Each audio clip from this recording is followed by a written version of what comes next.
오늘 우리에게 주신 함께 읽은 본문 출애굽기 25장 말씀에 기초하여서 성막 건설을 명하시다라는 제목으로 함께 말씀의 은혜를 나누겠습니다. 성경을 통독함에 있어서 큰 장벽이 레위기임을 우리 성도님들이 잘 아시고 경험도 하셨을 것입니다. 그런데 레위기로 들어가기에 앞서서 그 전주곡과 같이 힘겨운 부분이 있으니 바로 오늘 본문으로부터 시작하는 출애굽기 25장부터의 말씀입니다. 난데없이 청색, 자색, 홍색 실이 등장하면서 이러한 내용이 계속 반복되고요.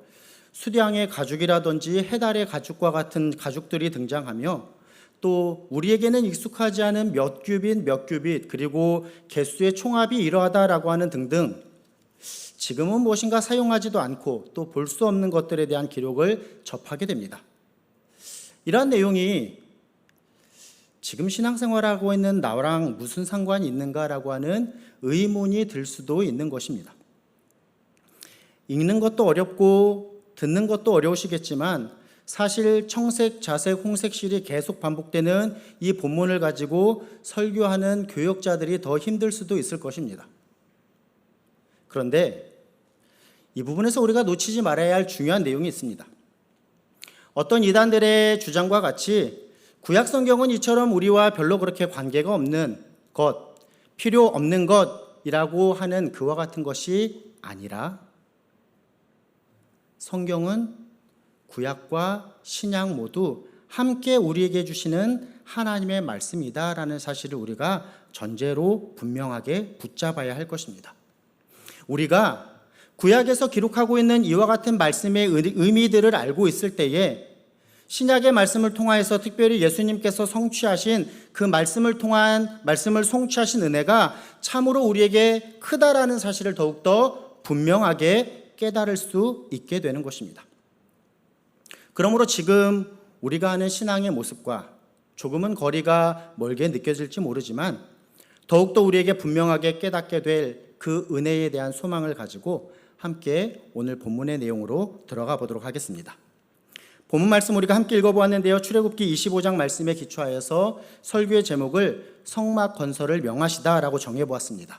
본문 8절로 9절 말씀인데 제가 다시 한번 읽어보도록 하겠습니다. 내가 그들 중에 거할 성소를 그들이 나를 위하여 짓되 물은 내가 내게 보이는 모양대로 장막을 짓고 기구들도 그 모양을 따라 지을지니라. 아멘. 하나님께서 모세에게 명하신 내용입니다. 1절 말씀 보니 여호와께서 모세에게 말씀하여 이르시되 라고 오늘 본문을 시작하고 있습니다. 하나님께서 모세에게 명하십니다. 무엇을 명하시죠? 성막 건설을 명하고 계십니다. 이 부분에서 다음과 같이 한번 생각해 볼 수 있을 것 같습니다. 이전에 하나님의 역사는 어땠습니까? 하늘에서 만나와 메추라기를 그냥 쫙 주셨습니다. 그러면 전능하신 하나님께서 멋지게 성막을 만들어서 하늘에서 샤 이렇게 내려오게 하신다면 어땠을까? 그랬다면 시내산 아래에서 지금 시내 광야에서 생활 중인 이스라엘 백성이 힘겹게 그렇게 고생도 안 했을 것이고 우리 또한 읽기도 힘든 출애굽기 25장부터 39장의 말씀은 기록할 필요도 없었을 텐데 라고 생각해 볼 수 저만의 생각일까요? 그렇게 생각해 볼 수 있을 것 같습니다. 그러면 왜 하나님께서는 모세를 통하여서 이처럼 이스라엘 백성으로 하여금 성막을 건설하도록 명하셨을까요? 이 부분은 오늘 본문의 앞의 내용이 기록하고 있는 출애굽기 19장부터 24장에서 기록하는 시내산 언약과 연결해서 생각해 볼 필요가 있습니다. 조금은 어렵지만 설명드립니다. 시내산 언약은 사실 그 당시 고대 근동의 종주권 조약의 전형적인 모습을 갖고 있습니다. 설명하면 이렇습니다. 지배자인 종주가 자신에게 충성을 맹세한 피지배 민족인 봉신을 보호하겠다라고 약속을 맺습니다. 그러면 피지배 민족은 언약의 당사자인 종주에게 자발적인 충성의 모습을 해야 하는 것이 그 당시의 조약입니다. 언약의 당사자인 하나님께서 이스라엘 백성을 보호하시고 내 백성 삼으시겠다라고 약속을 맺으셨습니다.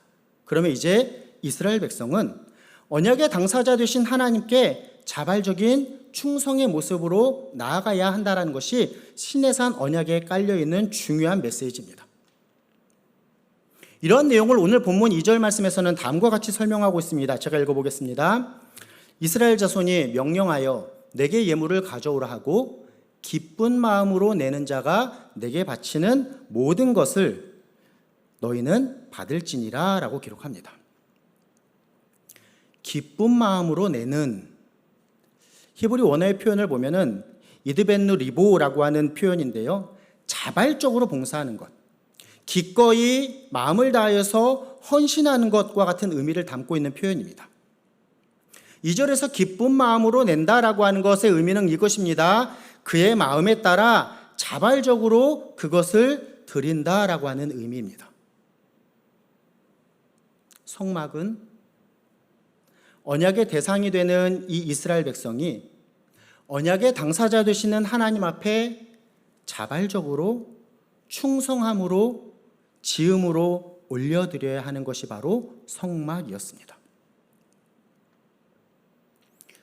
사실 이러한 내용은 하나님께서 우리를 창조하신 모습에도 동일하게 적용됩니다. 하나님께서는 우리를 로봇과 같은 모습으로 창조하지 않으셨습니다. 영광 올려드려라 라고 하는 입력 버튼을 딱 누르면 자동적으로 하나님께 영광 올려드리겠습니다 라고 이렇게 출력의 행동이 나오는 그와 같은 모습으로 창조하지 않으셨다라는 것입니다. 하나님께서는 우리를 하나님의 형상대로 창조하셨습니다. 우리에게 자유의지를 주셨습니다. 왜 그렇습니까? 그의 마음에 따라 자발적으로 드린다라고 하는 이 내용의 의미가 하나님께서 우리를 창조하신 그 의미에도 개념에도 담겨 있는 것입니다. 우리의 마음을 따라 자발적으로 드리는 그 영광을 하나님께서 받으시고자 우리를 창조하셨다. 그와 같이 깊이 있는 인격적인 참된 교제를 나누시고자 하나님께서 우리를 창조하셨다라는 것입니다. 사랑하는 성도 여러분, 이와 같은 말씀의 교훈 앞에 우리의 모습을 한번 비추어 보면 좋겠습니다. 하나님과의 관계, 어떠한 모습, 지금 내 신앙의 현주소는 어떻습니까? 무엇인가 어쩔 수 없이 끌려 나온 수동적인 모습이라든지, 아무런 생각이나 기대 없이 어쩌면 로봇과 같이 기계적으로 나온 그러한 모습이라고 한다면, 이러한 모습은 하나님과의 관계에 합당한 모습이 아닙니다. 하나님께서는 기쁜 마음으로 내는 자발적으로 드리는 그와 같은 모습을 기뻐하십니다. 이 시간에도 우리가 드리는 이 예배가 기쁨과 자발적으로 드리는 예배여야 한다는 것입니다. 이스라엘 백성에게 요구하신 것과 같이 우리가 하나님께 예물을 올려드릴 때에도 이와 같이 기쁨으로 자발적으로 드리는 예물이어야 한다라는 것입니다. 이스라엘 백성이 이 명령을 준행한 모습을 기록한 출애굽기 36장 3절 말씀, 7절 말씀 좀 뒷부분인데요. 제가 한번 읽어보도록 하겠습니다. 출애굽기 36장의 3절, 7절입니다. 그들이 이스라엘 자손의 성소의 모든 것을 만들기 위하여 가져온 예물을 모세에게서 받으니라. 그러나 백성이 아침마다 자원하는 예물을 연하여 가져왔으므로 7절입니다. 있는 재료가 모든 일을 하기에 넉넉하여 남음이 있었더라. 아멘. 하나님께서 기쁜 마음으로 내라라고 명령하셨을 때에 이스라엘 백성이 자발적으로 충성한 결과가 바로 넉넉함이었다, 남음이었다라고 기록하고 있는 것입니다. 연결해서 한 가지 더 생각해 볼 내용이 있습니다. 그렇다면 우리 하나님, 어떠한 시공간의 한계, 제한이 없으신 하나님께서 왜 이스라엘 백성 중에 거할 성소를 지으라고 명하셨을까요? 이 또한 이유가 하나님께 있는 것이 아닙니다.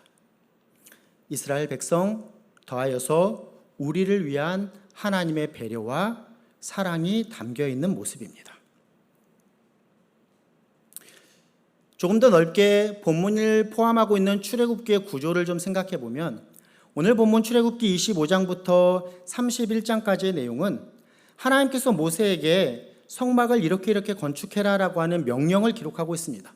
사실 모세가 지금 어디에 있습니까? 본문 바로 앞절입니다. 24장 18절 말씀을 보면 모세는 구름 속으로 들어가서 산 위에 올랐으며 모세가 40일 40야를 산에 있었습니다. 이 시간 동안 하나님께서 25장으로부터 시작해서 31장까지의 성막과 관련된 이스라엘 백성이 지켜야 할 여러 규례들을 말씀하신 것입니다. 그런데 이어지는 32장부터 34장 말씀을 보면 금송아지를 섬기는 사건을 32장에서 기록합니다. 그리고 다시금 언약을 세우시는 내용인 34장까지 기록하고 있습니다. 그리고 출애굽기의 마지막 35장부터 40장까지는 이제 하나님께서 모세에게 명하신 이 성막의 건축을 실제적으로 진행하는 내용을 기록하고 있으며 출애굽기 40장에서는 이 성막의 완성의 모습으로 출애굽기가 마무리됩니다. 이러한 구조를 설명드린 이유가 있습니다. 모세가 40일 동안 산에서 내려오지 않자 이스라엘 백성이 한 모습이 무엇입니까? 금송아지를 만들어서 이는 너희를 애굽 땅에서 인도하여 낸 너희의 신이다라고 하며 섬깁니다. 모세도 보이지 않습니다. 모세를 부르신 하나님도 보이지 않습니다. 무엇인가 눈에 보이는 것이 아무도 없는 상황에서 이 연약함에 기초한 조급함의 결과로 이스라엘 백성은 어떠한 죄악으로 나아갑니까? 잘못된 방식으로 금송아지라고 하는 우상을 섬기는 결과를 가져온 것이 출애굽기에 이어지는 내용입니다. 하나님께서는 이러한 이스라엘 백성의 연약함을 아시고 그들 가운데 임재하여 계심을 나타내시고자 특별한 장막, 성막 건설을 명하신 것입니다. 이스라엘 백성을 향한, 우리를 향한 하나님의 배려, 아니 하나님의 임재하심을 직접적으로 보여주시는 큰 사랑이 건설하라 명하신 성막에 담겨 있다라는 것이죠. 오늘 우리의 이야기로 한번 가져와 보도록 하겠습니다. 이러한 내용은 우리에게도 동일하게 적용됩니다. 우리는 우리 삶의 모든 시간 속에서 또 우리가 살아가는 모든 장소에서 하나님께 영광 올려드리는 예배자로서의 삶을 살아가야 합니다. 그런 삶을 살아가고 계십니까? 하나님께서는 연약한 우리, 그러한 삶으로 나아가지 못하는 우리의 연약함을 아시고 합당한 모습의 예배자가 될 수 있도록 이처럼 특별한 장소와 특별한 예배의 시간을 우리에게 허락하신 것입니다. 우리가 하나님께 영광 올려드려야 한다라는 그 목적을 온전하게 이룰 수 있도록 배려와 사랑을 우리에게 베풀어 주신 것이죠. 지금 우리가 드리는 이 예배에 이와 같은 귀한 은혜와 사랑이 담겨 있음을 우리가 기억해야 합니다. 온전한 합당한 예배자로 하나님께 귀한 영광을 올려드리는 우리 모든 성도님들 되었으면 좋겠습니다. 더하여서 이 귀한 의미를 우리가 깨달았으니 내 삶의 모든 시간, 내 삶의 모든 곳에서 하나님께 영광 올려드리는 모습으로 나아가시는 우리 성도님들 되시기를 간절히 소망합니다. 이제 본격적으로 오늘 본문의 내용을 살펴보도록 하겠습니다. 오늘 본문의 내용을 크게 네 부분으로 나누어 볼 수 있는데요. 첫 번째 부분은 25장 1절로 9절에서 기록하고 있듯이 하나님께서 성막 건설을 명하시며 재료들을 가져오라라고 명하십니다. 이제 계속해서 연속하여서 우리가 한 장 한 장 출애굽기 내용을 통해서 살펴볼 내용인데요. 성경에서는 글로 기록되어 있으니 이 성막을 한번 그림으로 살펴보도록 하겠습니다. 27장에 보면 성막 뜰까지 이렇게 기록하고 있습니다. 이제 계속해서 살펴볼 내용인데요. 40장에 보면 출애굽기를 마무리하면서 이 성막의 완성에 대하여서 기록하고 있습니다. 성막 뜰도 있고요. 그 안에 성막이라고 하는 그 건물, 성소와 지성소로 나눠져 있는 그 건물을 볼 수 있습니다. 그렇죠? 그리고 본문의 두 번째 부분은 10절로 22절에서 기록하고 있는데요. 증거궤에 대하여서 기록합니다. 이 성막 건설과 관련하여서 하나님께서는 가장 먼저 지성소 안에 둘 증거궤를 제작하라고 명하십니다. 언약궤라고도 불리는 이 증거궤는 조각목으로 짠 궤, 즉 상자를 의미합니다. 이미 방송실에서 띄워줘서 감사한데요. 저 상자를 의미하고요. 그 증거궤의 덮개가 바로 속죄소입니다. 본문 21절과 22절 말씀 제가 한번 읽어보겠습니다. 속죄소를 궤 위에 얹고 내가 내게 줄 증거판을 궤 속에 넣으라. 거기서 내가 너와 만나고 속죄소 위 곧 증거궤 위에 있는 두 그룹 사이에서 내가 이스라엘 자손을 위하여 내게 명령할 모든 일을 내게 이르리라 라고 하나님 말씀하십니다.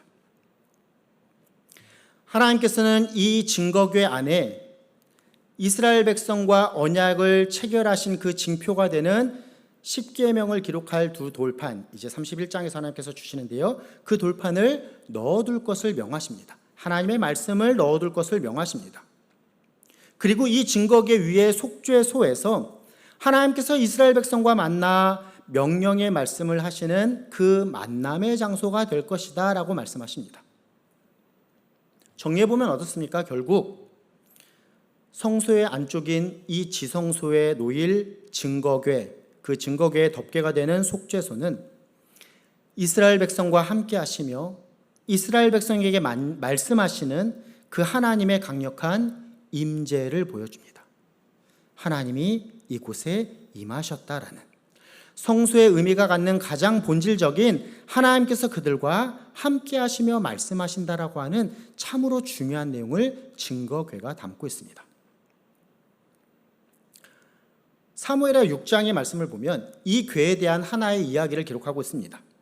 우리 성도님들도 아실 것입니다. 다윗이 온 이스라엘의 왕이 되었습니다. 그리고 하나님의 궤를 다윗성으로 옮기려 했습니다. 그 과정 가운데 어떠한 일이 벌어집니까? 궤를 수레에 싣고 아비나답의 집에서 나오는데 갑자기 소들이 뜁니다. 그래서 우사가 궤를 잡습니다. 그랬더니 어떻게 되죠? 우사가 그 궤 곁에서 바로 죽게 됩니다. 소들이 뛰어서 궤가 떨어질까 봐 궤를 잡았을 뿐인데 하나님 우사를 죽이기까지 하신 거 너무한 거 아니냐라고 어쩌면 우리가 질문을 던져볼 수 있을 것입니다. 그럼 하나님께서 우사를 왜 죽이신 것일까요? 사실 그 이전에도 이와 비슷한 일이 있었습니다. 율법을 모르는 이방인이었던 블레셋 사람들 또한 그들에게 큰 장애들, 재앙들이 나타나니 이 궤를 다시금 이스라엘로 옮길 때에 이 궤를 수레에 실어서 보냈습니다. 그런데 이처럼 이방인이었던 블레셋 사람들이 궤를 수레에 운반할 때에는 하나님께서 크게 진노하지 않으셨습니다. 그러나 이스라엘 백성의 경우에는 달랐습니다. 왜 그렇습니까? 이미 율법을 통해서 궤를 취급하는 방법에 대해서 명하셨던 것입니다. 오늘 본문의 14절 말씀을 한번 볼까요? 제가 읽어보겠습니다. 그 채를 궤 양쪽 고리에 꿰어서 궤를 매게 하며라 기록합니다. 증거궤 언약궤는 수레에 실어서 운반하는 것이 아니었습니다. 레위인 제사장들로 하여금 궤를 매게 하였던 것입니다. 이 내용을 조금 더 구체적으로 기록하고 있는 민수기 4장 15절 말씀은 다음과 같습니다. 읽어보겠습니다. 진영을 떠날 때에 아론과 그의 아들들이 성소와 성소의 모든 기구 덮는 일을 마치거든 고핫 자손들이 와서 맬 것이니라. 그러나 성물은 만지지 말라. 그들이 죽으리라. 회막 물건 중에서 그것들은 고핫 자손이 맬 것이며 라 기록합니다. 이미 하나님께서 율법을 통하여 말씀하신 내용을 범하였기에 우사가 죽은 것입니다. 돌아와 보면 이처럼 지성소에 놓일 증거궤는 이스라엘 백성과 함께 하시며 말씀하시는 그 하나님의 강력한 임재를 보여줍니다. 더하여서 이스라엘 백성에게 하나님의 거룩하심을 나타내는 분명한 표지가 되는 것이었습니다. 다시 본문으로 돌아가 오늘 본문의 세 번째 부분인 23절로 30절 말씀은 진설병을 두는 상에 대한 내용을 제작할 내용에 대해서 기록하고 있습니다. 그리고 마지막 31절로 40절 말씀 보면 등잔대와 기구들의 제작에 대해서 기록하고 있습니다. 사진을 한번 볼까요? 저렇게 생겼습니다. 진설병을 두는 상, 떡상 또한 조각목으로 만들어서 금으로 덮고 궤와 같이 이렇게 채를 꿰게 되었죠. 하나님께서 성소에 놓일 기구들 중에서는 가장 먼저 진설병을 두는 상을 만들라고 지시하셨습니다. 30절 말씀입니다. 상 위에 진설병을 두어 항상 내 앞에 있게 할지니라 라고 기록합니다. 증거궤와 비슷한 방식으로 만들었던 이 진설병상은 임재의 떡이라 불리는, 그리고 마주한다라고 해서 얼굴떡이라고 하는 의미를 담은 그와 같은 상으로 하나님과 함께 떡을 먹고 교제를 나누는 모습을 상징하는 의미를 담습니다. 연결하여서 제작하라라고 명하신 등잔대는 어떻습니까? 순금 한 덩이를 쳐서 만들었는데 줄기와 가지, 그리고 등잔과 꽃받침과 꽃가지 모두 하나로 연결시켜서 만들도록 하였습니다. 본문 37절입니다. 등잔 7을 만들어 그 위에 두어 앞을 비추게 하였다라고 기록하고 있죠. 이 등잔대는 성막 안에서 이 성소의 남쪽에서 특별히 북쪽에 놓인 진설병상을 향해서 비추도록 만들었습니다. 이제 전체적으로 그림을 한번 그려보았으니 이 성막의 단면도를 한번 보도록 하겠습니다. 이해가 되시는지요? 예. 이쪽이 남쪽이고요. 저쪽 지성소 쪽이 방위로 따지면 서쪽입니다. 그러면 진설병을 놓는 상은 북쪽이죠. 증거궤가 지성소 안에 있고 성소에는 이처럼 남쪽에 등잔대, 북쪽에 진설병을 놓는 상, 그리고 출애굽기 30장에서 이제 기록하고 있습니다. 분향하는 제단이 지성소 바로 앞에 놓이게 되는 것이 성소와 지성소의 모습입니다. 지금 우리에게는 성막도 지성소 안의 증거궤도 성소에 진설병을 두는 상이나 등잔대도 없습니다. 왜 그렇습니까? 예수 그리스도께서 이 땅에 오심으로 구약에서 기록하고 있는 이 모든 말씀의 내용을 성취하셨기 때문입니다. 하나의 가정이지만 예수님께서 아직 이 땅에 오시지 않으셨다라고 한다면 우리는 여전히 성소나 성막들은커녕 저 이방인의 뜰밖에 못 가는 제한적인 모습으로 신앙생활하고 있을지도 모릅니다.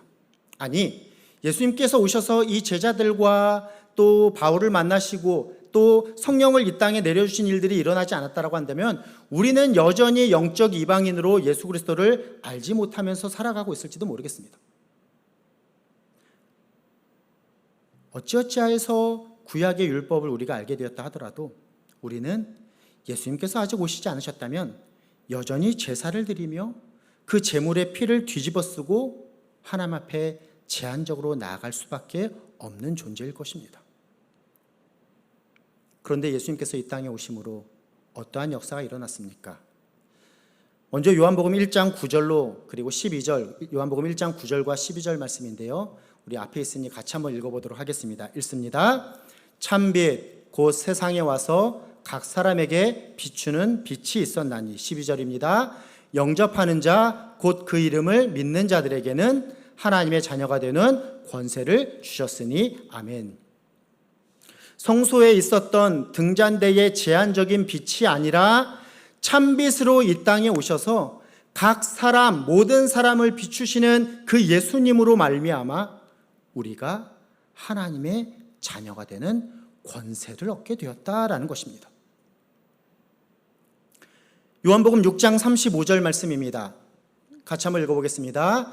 예수께서 이르시되 나는 생명의 떡이니 내게 오는 자는 결코 줄이지 아니할 터이요 나를 믿는 자는 영원히 목마르지 아니하리라. 6장 47절 48절입니다. 진실로 진실로 너희에게 이르노니 믿는 자는 영생을 가졌나니 내가 곧 생명의 떡이니라. 아멘. 우리 주님 무엇이라 말씀하십니까?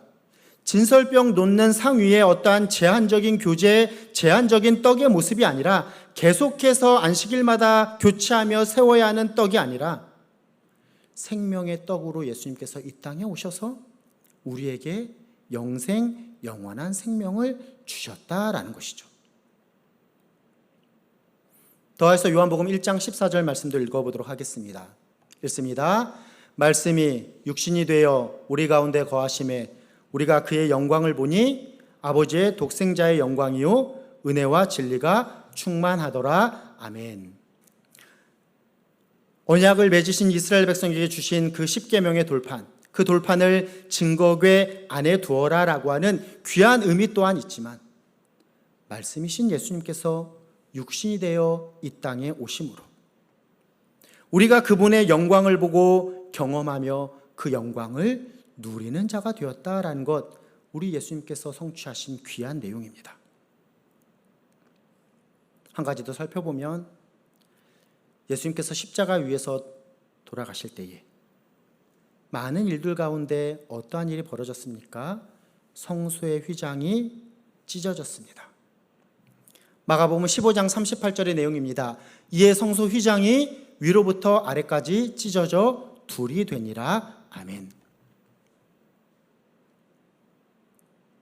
대제사장만이 1년에 한 번 속죄일에 들어갈 수 있었던, 그것도 죽음을 무릅쓰고 들어갈 수 있었던 그 증거궤가 놓여 있었던 지성소와 성소를 가르던 그 휘장이 예수님의 죽으심으로 찢어졌다라는 것이죠. 헬라어로 스키조라고 하는 단어를 씁니다. 이것은 다시금 복구할 수 없는 완전한 찢어짐을 의미합니다. 예수님께서 십자가 위에서 죽으심으로 하나님과 우리를 가로막고 있던 그 휘장이 찢어졌다. 우리가 하나님께 나갈 길이 열렸다라는 것입니다. 더 이상 성막, 성전을 통한 제한적인 모습이 아닌 예수님께서 흘리신 그 보혈을 지나 우리가 하나님 앞에 담대히 나아가는 존재가 되었다라는 것이죠. 말씀을 정리합니다. 서론에서 말씀드린 것과 같이 우리가 구약의 말씀을 잘 붙잡고 알고 있을 때에 이 말씀을 성취하신 예수 그리스도의 귀한 구원 사역을 살펴보며 우리에게 주신 은혜가 참으로 크다라는 사실을 우리는 더욱더 분명하게 깨닫게 됩니다. 이제 이 은혜를 경험한 우리는 예수 그리스도의 보혈, 그 예수 그리스도의 긍휼하심을 받은 자로 은혜의 보좌 앞으로 담대히 나아갈 수 있게 되었습니다. 아니, 담대히 나아가는 자 되어야 합니다.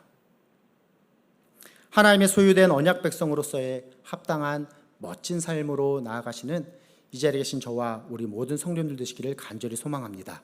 우리 이와 같은 마음으로 마지막으로 히브리서 4장 14절로 16절 말씀 우리 함께 읽으며 또 다짐하는 마음으로 우리 말씀 읽고 찬양하며 기도하는 시간으로 나아가도록 하겠습니다. 히브리서 4장 14절로 16절 우리 함께 다짐하며 읽습니다. 그러므로 우리에게 큰 대제사장이 계시니 승천하시니 곧 하나님의 아들 예수시라. 우리가 믿는 도리를 굳게 잡을지어다.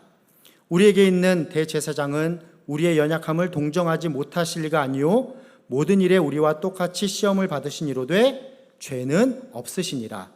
그러므로 우리는 긍휼하심을 받고 때를 따라 돕는 은혜를 얻기 위하여 은혜의 보좌 앞에 담대히 나아갈 것이니라. 아멘. 이 귀한 말씀이 우리의 삶에 함께하는 삶을, 이 말씀을 이루는 삶으로 나아가는 우리 모든 성도님들 되시기를 간절히 소원합니다. 아멘.